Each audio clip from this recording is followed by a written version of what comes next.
Ladies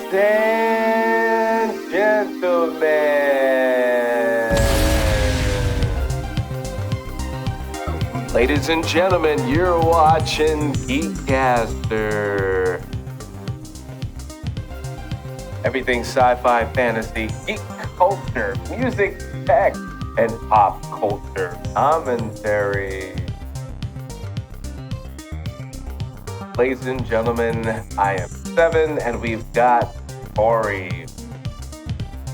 Okay, so we're going to talk about 3 movies, like a trilogy, but yet not. But yet not. So, there's a movie called X. But which one came out first? X. X came out first. And then Pearl. Then Pearl. And then Maxine. And Maxine. Now, the funny thing about it is you have... Okay, so let's go into the cast. So I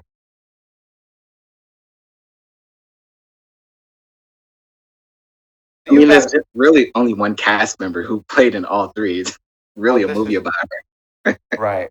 Which is also, it's brilliant, right? When you think about it, like how they kind of just stretched this one story and just kept it kind of going, which is brilliant, especially in the day of just giving people the same thing over and over and over again. They found out a way to do it in a different way. All right, so in 1979, a group of young filmmakers set out to make an adult film in rural Texas. And starts out one way, and then it makes a turn. Now, the interesting thing about this is that the director and the lead actress created this personality. Now, the thing that makes it crazy, and this is Maya Goth and Ty West, is that one of the characters, or you could even say one of the villain in X, is the star of the next film, which is called Pearl, but it's played by the heroine in X, which is, and then they do a movie called Maxine, which has 2 X's in the title, which is the same character in X, the heroine, and a continuation of that person's story. I thought that it's lazy, brilliant, crazy, and cool all at the same time. And I think that's kind of why it worked. Let's see, where is I want to get the year of, as far as, so you have 1979, and then it's a time jump backwards. Right. What year is? Oh, well, let's go further back. Okay, yeah, let's do. What's the year that? Okay, so you went from 1979 to 1918. Yeah. In their timeline, right? And then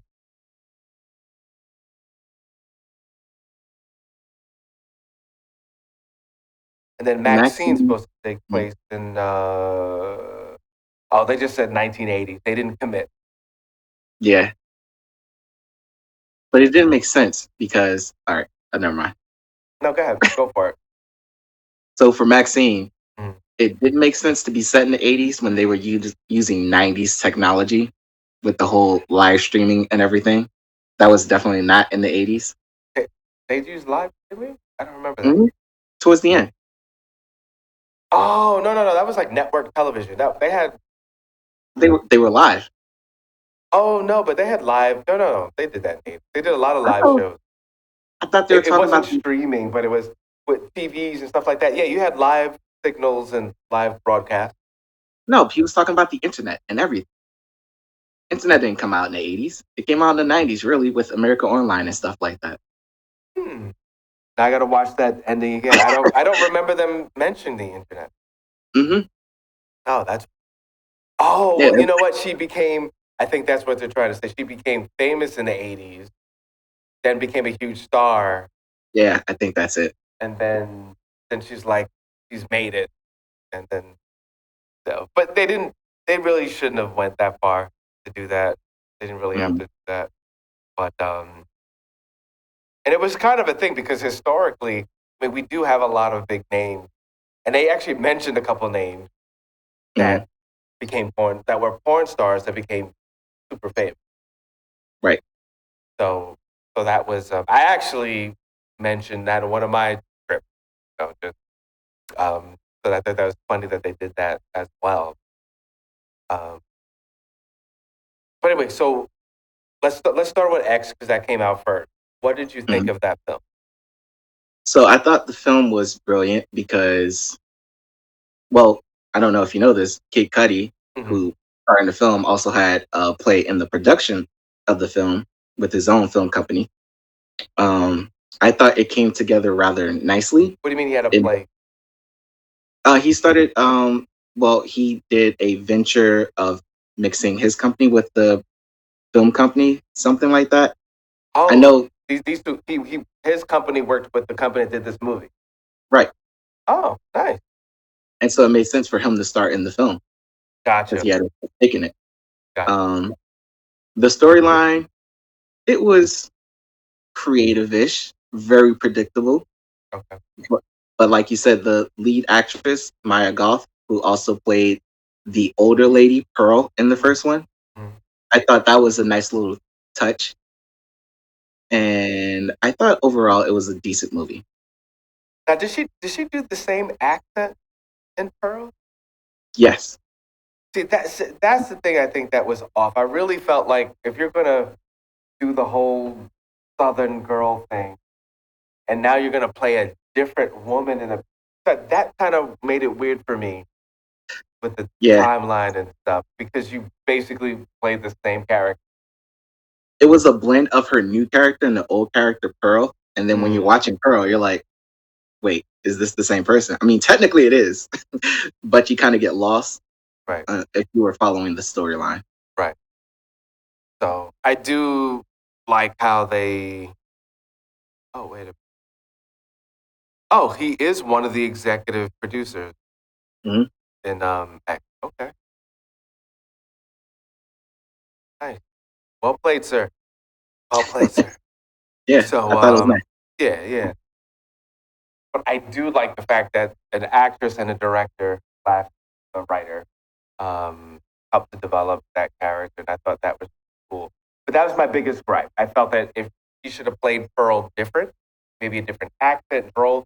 Oh, but wait a minute, Pearl also had that kind of. Now, Hmm. who played Pearl in X though? Maya Goth, she played both roles. She wore the makeup and everything. Yes, I did not know that. Okay. yes. That's why she played Pearl in the second one, which to me, it I understand what they did Mm. because we're in the first one, we're on their property using their house to make this film. And there's a whole lot of backstory going on there. Oh, it And was so, their property. yeah, it was the property. It was the same house between both movies. I don't know if you realize that. I figured that I knew something was, especially because they also used the same pier. Yes, exactly. It was So the I was same like, house. gotcha. Okay. So they showed the origin story of how they got there, which wasn't really needed. No, it wasn't. It was just interesting to watch. Right. Now, whose house was it? It was Pearls. No, I mean, no, I mean, you said they used the same. Oh, you mean the character's house, not Yeah, necessarily the the. character's house, Pearl. Yeah. Okay, gotcha. Yeah. I don't Well, know whose property for the film. gotcha. Well, I would say great use. Hmm. When it comes to production, if you could do that, and it made sense because you could tell they got a budget to do that. Hmm. Yeah. Um, I mean, one location anything you movie. didn't like about X? Actually, I mean, it had the cheesiest ending. Some people may hate it. I personally liked it. Mm-hmm. Right. There wasn't too much I didn't like about X, Mhm. to be Now, honest. so that we don't get lost in because we saw this and maybe you did not see it out there. Pearl, as they go but back into time, you see this story about a woman that just she had issues and she was I very it was just very very violent and it seems that everybody close to her knew her issues but ignored it. And what I mean by that is her violence. She had a violent, kill animals. She living on a farm, but seemed like over time she would kill and torture all the animals. But she always wanted to be famous, and I feel that is the connection uh, with the X story and the Pearl, where they kind of saw each something in each other, or more so. Well, Pearl saw it in her. That's why she went after it, without giving it spoilers. So, and then yeah, we just go through her issues and just how dysfunctional she is or a hazard she could be to the society. Pearl wasn't needed. So, That, like you said, that backstory, we didn't really need that. but it was interesting. I think Mm. the problem I did have a problem with X, and it was the same problem with Pearl. It took too long for the story to progress or go anywhere, and so They had to the feel like little, they had to make the time to make it a full movie. They had to stretch it out. Yeah. but oh man, what was I going to say? I was going to say that once the action started and the connections between Mm-hmm. Pearl and X, like you Mm-hmm. got to see it, it made sense. I think, like you said, the writing was satisfactory Mm-hmm. and it led to a bigger budget with Maxine, Right. which also referred back to the previous two movies. Right. I thought it was genius. The whole trilogy was nice. Mm-hmm. How we The get okay, so let's talk about Maxine a little. So we're back to this is the future. this is the future now, the '80s, Mm. where this young lady that started out as this whole group of people wanting to jump into the world. Now, remember with technology, this was a huge time where anyone could videotape and make a porn, Mm. and you didn't have to be didn't have to be a huge director and know how to go into a dark room and develop film and cut it and splice it. So this was the era where, and they mentioned it where you can bring this into your own home. You don't have to go in the theater. In your own private home, the average person can just press play and watch a cassette tape with a video. So I like the fact that they're tapping into just real technology and history of like the genre and how things have changed and progressed. I think with Maxine though, I felt the same thing you felt with the other two films, where it took too long to get to the point, and things were drawn out. Like there were a lot of things that didn't. It really could have been one long movie. I wouldn't go that far. But in its defense, I think Maxine did move a lot faster than the It moved previous better. one. It moved a lot better. Sure. But I think smartly, the overall theme was Mm-hmm. to become a star. And I Right. think her wanted to become a star. And initially, Maxine in the first movie, she did porn because she wanted to be a star. Right. And then Maxine, she did away with porn because she wanted to be a legitimate star, like we mentioned, Right. other adult film actresses who made the crossover into mainstream films. Right. I thought that was a genius.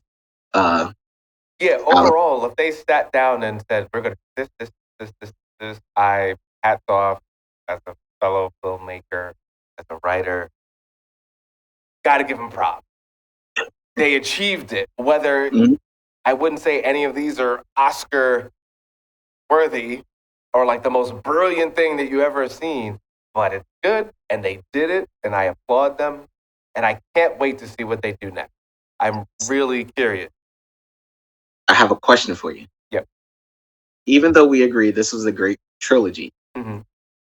what horror trilogy do you think is the greatest? Because this is, I would say, in terms of writing, this Mm-hmm. is up there with creativity and originality. Yes. But what other trilogy of horror do you think is better? Wow. Well, that's the thing. A lot of the classics that I could bring up, they just kept going to the point, like, go away. Like, you're doing too much. So that's what makes it so difficult. Because Friday the Hmm. 13th was great. Hmm. You know, what was the other one? Nightmare on Elm Street. Hmm. And they lost their focus, you Yeah, know. and like you But said, they found too many. right. And you know what? If they didn't lose their focus, it wouldn't be too bad. Like Nightmare on Elm Street, he turned almost into almost like a Deadpool kind of character, cracking jokes and, you know, more lighthearted. And then you kind of forget, hey, this is a dark character that molested. Oh, hello. He's the I mean, villain. He's not a good. He became a weird kind of good guy that you kind of root for. but he And was there in the first movie. Like he had the wisecracks from the first film. right, but the tone changed. The tone. I think, It became yeah, more about how many one-liners could we get out of this character. Uh, and then when Jason takes Manhattan. but like you But said, once it starts bringing in money, you're like, all right, this is what's selling. Let's lean into yeah, it. let's lean And into it. Okay, but to answer your question, I'm trying to think. I don't know. I'm thinking really hard. Do you have something? I don't know. I think, well, for my generation, would be the original Scream trilogy, 1, 2, and 3, Dream. because it Okay. was like a Deadpool where horror broke the fourth wall. Okay. I could see Scream. I could see Mhm. Scream. And even then, like they're like, all right, there's no need to do anymore. Let it go. But when Scream, yeah, I think in fact, that's why so many people made fun of Scream. Mhm. Because it was, I mean, It it's ca- basically making fun of the genre and all the, things that people constantly doing over and over and over again. Um, But still had its twist, still had its it jump moment. it still had its voice. That's the best way to put it. I like how you said Mhm. that. Still had its voice. Um, The Ring was interesting. That had a large impact when The Ring came out. Like it's like around, and it was after Scream. Yeah, But yeah. what you did last summer was stupid. Um, like, but yeah, I think The Ring and Scream had the largest horror impact I besides would, Blair Witch. But then again, that had a huge impact. But as far as having sequels, because how many movies pretty much, because you could argue Smile is The Ring.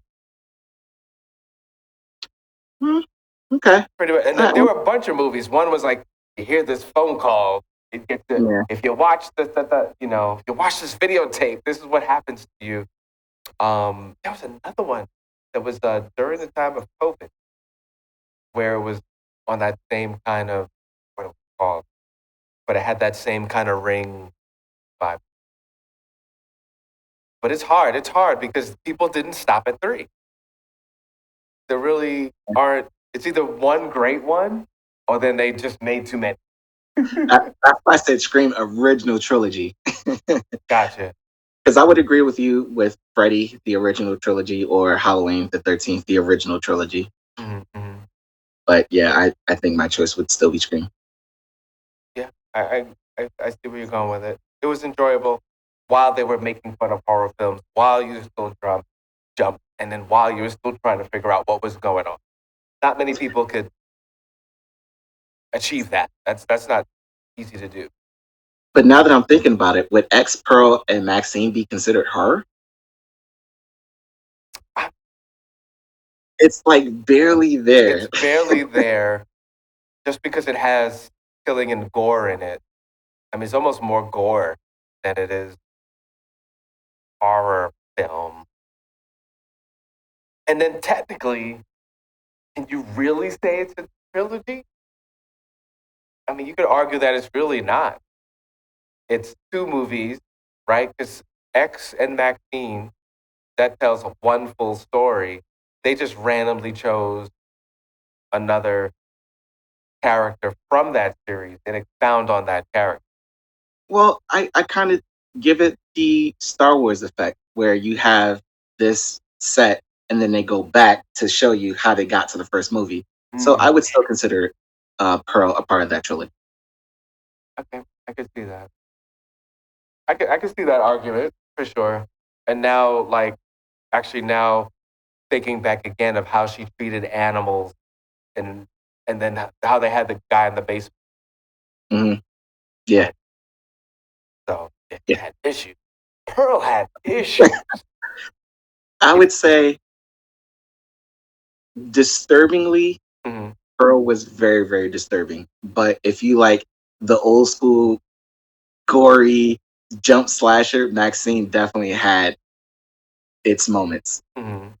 And X reminded me of 80s horror film. You're on a farm, like, you know, it's very much the Crystal Lake vibe. It just took so long to get to that point. Yeah, it really did.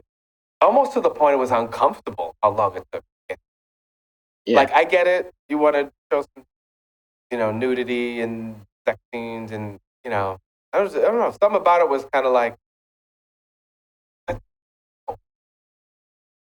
all right, I'm here. You got me. Let's. Once the horror started, it was over. Like it was the end of the movie. I'm like, oh, Yeah, that was. Mm-hmm. Yeah, but yeah, Maxine was definitely um The best out of the trilogy. yeah, yeah, yeah.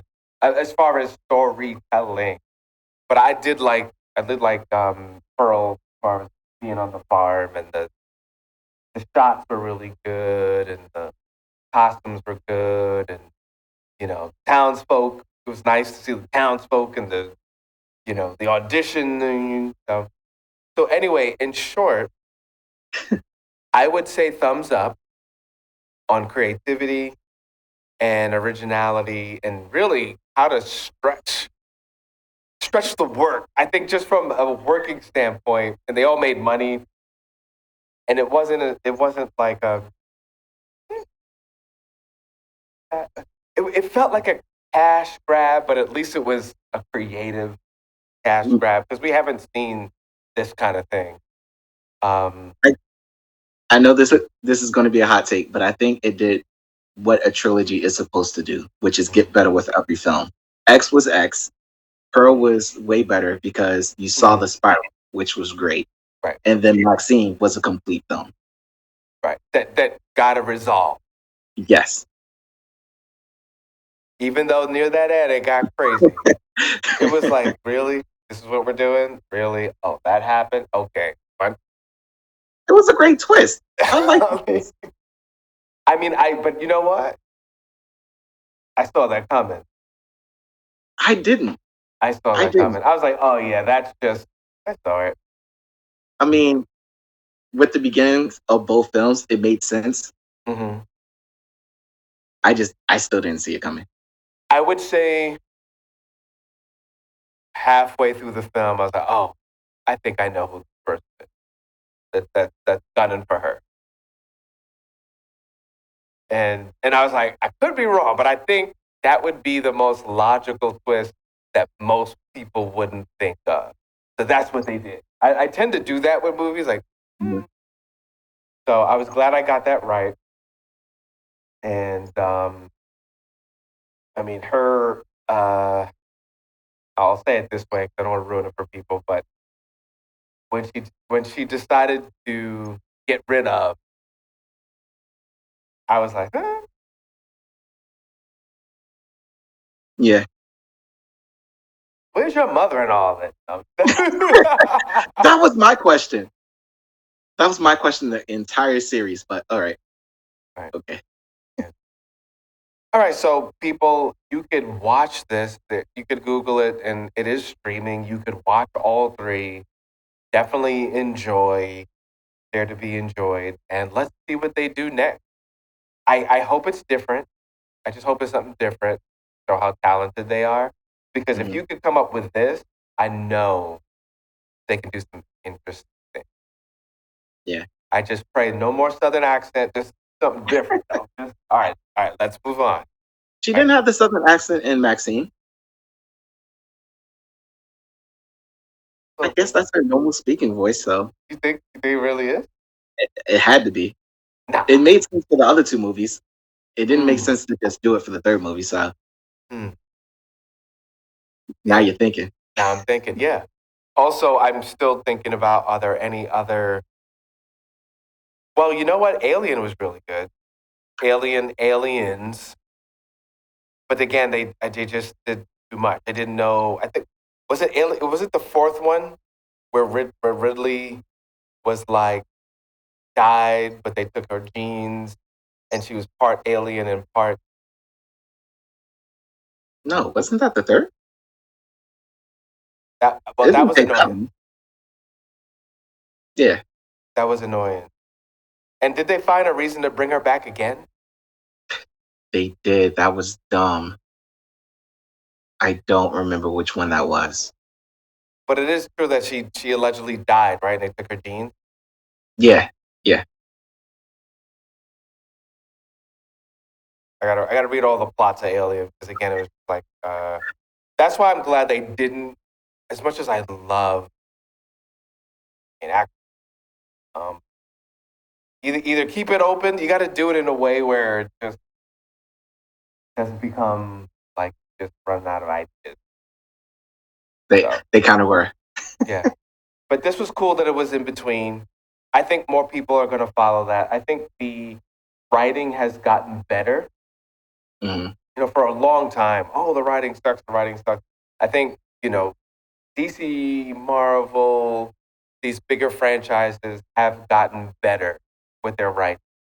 And in general, there are a lot that still suck, but in general have gotten better because also fans have been more knowledgeable. Like we know when the climax, we know when you're repeating things. Like we're into this as actors and as writers, but I think the general public have become more wise, right? Less ignorant to, because we're consuming so much content. And I like what they did with this overall, and I do think people will copy this thing. Well, let's just do a story in between A and B. And I think Star Wars has a lot to do with that too. Expanding the Star Wars universe where they'll just pick a character and they'll go back in time, and like I could see them doing more of that with different franchises. No? I understand what you're saying. Mm-hmm. It's just something I don't necessarily agree with. I think I know what it is. I think the bigger companies have found that their way of knowing what works doesn't really work. And so right. I think it all started with Life of Pi, where you had lesser known writers and artists and making their films, and they're like, this will never sell. And it does. And every movie that they think is going to fall on its face actually does well. Really so they're like, all right, we should lean into this a little bit more, give people, their chance and their dues. Right. Hence Ty West and this company in this film, this trilogy that we're talking about. So I think more of this will come with the storyline. And I'm not sure about the back and forth because it does get confusing. I'm going to run out of time, but thank you, Corey. We're GEEKCASTER 7. We'll see you next week.